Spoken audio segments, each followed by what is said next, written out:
Day 146, Honors Physics, Kirchoff's example number 3. A little bit more fun here now. Got some more steps. It's similar to one of the problems in the notes, actually. And I've labeled my two junction points. There's only two junction points here, point A and point B.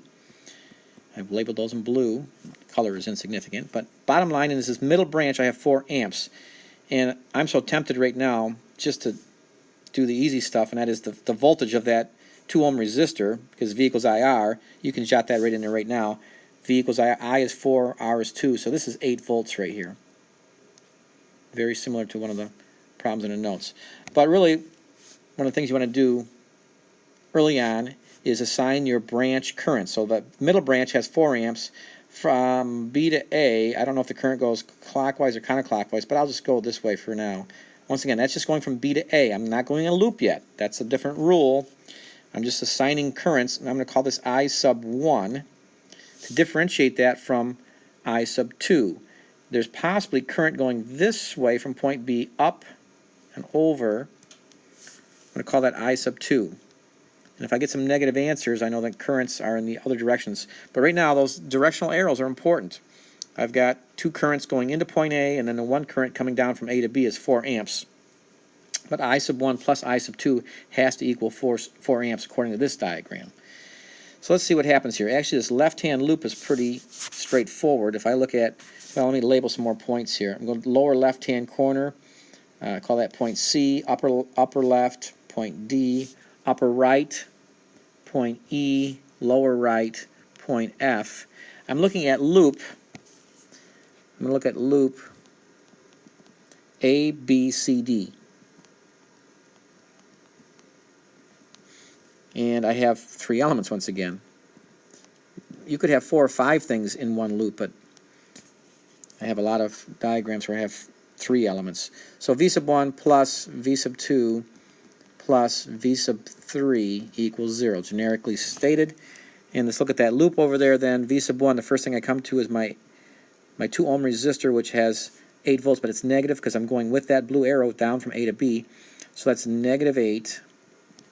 And then plus 12, because I'm going with that battery as I walk around my loop, irregardless of the blue arrow current directions. So because that battery 12 volts pushing up. And then minus V sub 3 equals 0. So therefore, V sub 3 must be 4 volts.